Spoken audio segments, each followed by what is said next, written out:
This is actually the first time I've spoken in public about fertile ground. And it's kind of a big step for me. Some of you are familiar with my community work. Normally I'm speaking about either organic agriculture or human slavery, modern slavery, human trafficking, or if you go back a little bit about animal tracking. I'm a little nervous being here, and Eric and I had a discussion about this earlier today as to how this would fit into this discussion, because as you're going to hear, the perspective of fertile ground is very controversial and somewhat confrontational, and I don't really want this to be, Eric doesn't need it to be confrontational. So I wrote something last week as an intro to my topic, and I'm going to kind of read it a little dramatically.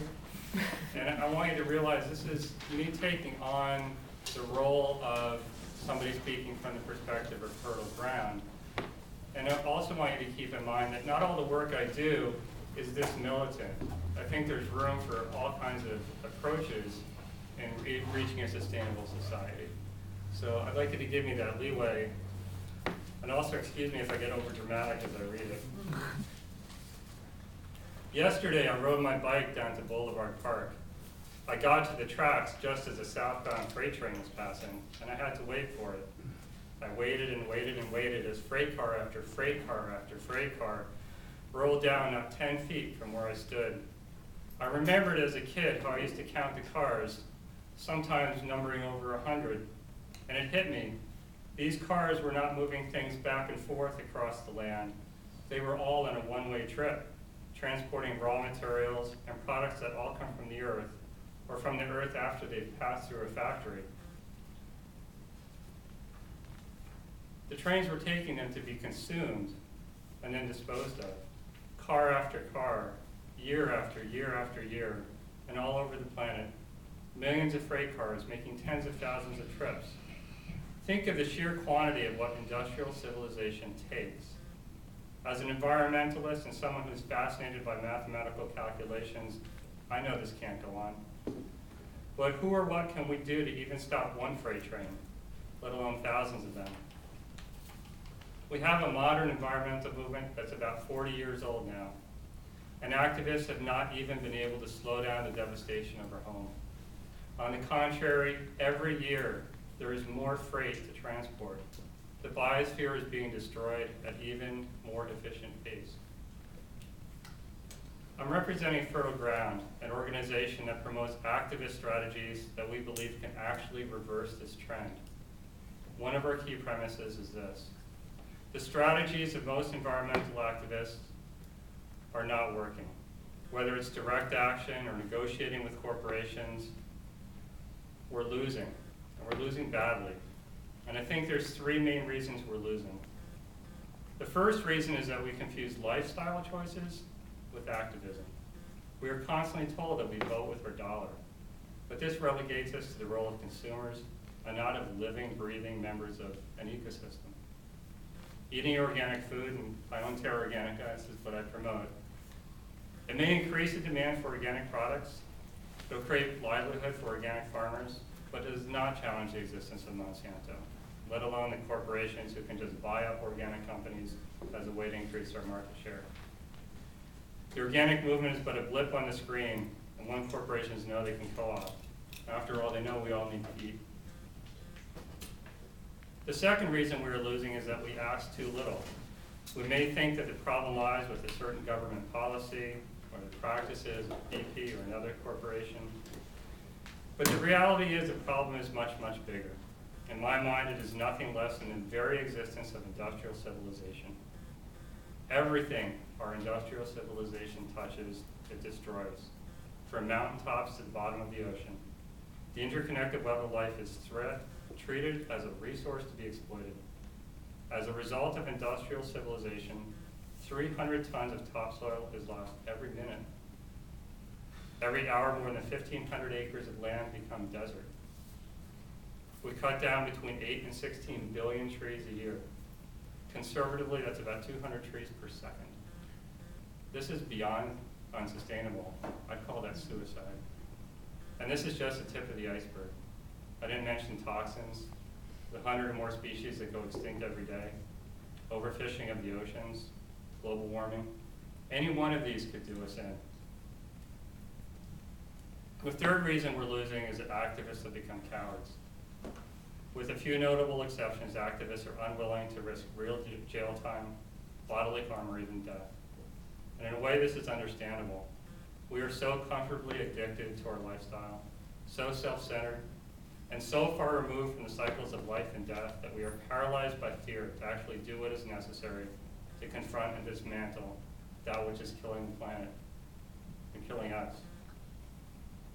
The question that was proposed to this panel was, how do we initiate action in our communities to take steps towards ensuring a vibrant future for the people in Whatcom County and beyond?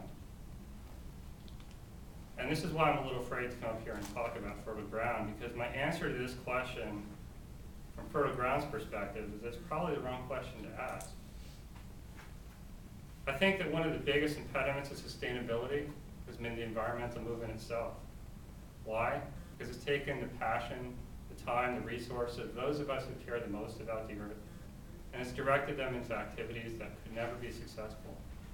We can stop one clear cut at a time, maybe, protect one piece of land, one species, change one law, create subcultures that live sustainably. But these are symptoms, and our activism is a temporary bandage. Until we act with the goal of dismantling industrial civilization, we will not address the cause. I would rephrase the question I came here to answer. I would eliminate the part that says ensuring a vibrant future for people and change it to stopping the murder of our planet. And I would do this for three reasons. One is that we could argue all day about what a vibrant future looks like. And two, even if we agreed what a vibrant future looks like, if we don't have a planet that can support us, who cares? And three, the question is phrased as anthropocentric. The question refers to people. What about salmon, deer, elk, bears, frogs, madrones, chanterelles, horseflies? I want us all to survive. And if for some reason we can't save our own species, at least I'd like to leave the earth inhabitable for some of our non-human kin. My rephrased question goes something like this. How do we initiate action in our communities to take steps towards stopping the murder of our planet in Whatcom County and beyond? Here's my stab at answering that. One, by realizing that the problem will not go away until we dismantle industrial civilization. Two, by understanding the urgency of the situation, that not acting quickly and decisively will almost certainly spell the end of over half the species on this earth, including our own. Three, by organizing ourselves and using our intelligence and creativity to figure out how to dismantle industrial civilization as fast as possible. And four, by being willing to do whatever it takes to do so. There are two groups in Whatcom County working on this. Fertile Ground is one, Deep Green Whatcom is another. I'm not associated with Deep Green Whatcom. The tagline for Fertile Ground is organize and resist. And that's the action I think we need to do in our communities. I realize that the concept of resistance is a deal killer for a lot of activists, and it has been for me in the past too. It implies the use of force, potentially even violence, and it implies that we need to sacrifice something. This is kind of sad because it limits our options to either compliance, negotiating with those who are murdering the planet, or symbolic actions that have no teeth. We need to move beyond this.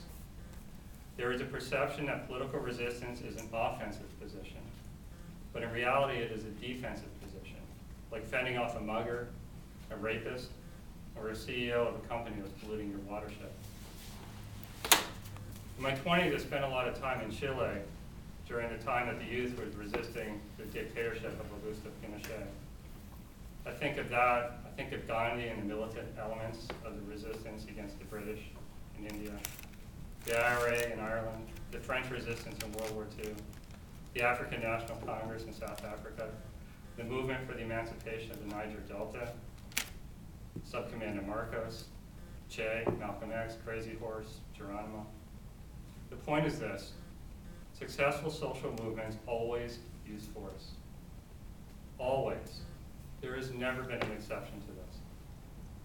In my activist work to abolish modern slavery, I find inspiration from Frederick Douglass.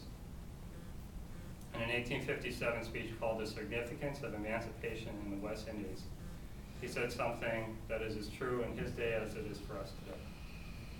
In his words, quote, "This struggle may be a moral one, or it may be a physical one, and it may be both moral and physical, but it must be a struggle.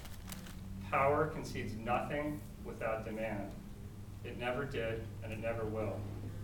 Find out just what people will quietly submit to when you have found the exact measure of injustice and wrong which will be imposed upon them. And these will continue till they are resisted with either words or blows or with both. The limits of tyrants are prescribed by the endurance of those whom they oppress." End quote. Who will take that stand for the earth? Who will draw the line in the sand, or a line in the remaining soil of the old-growth forests of Whatcom County? Who will do that and say enough and truly mean it? Who will stop this culture from stealing from future generations? There is already a resistance movement. The question is, will you sit on the sidelines as the biosphere is murdered, or will you take a stand in solidarity with those who resist?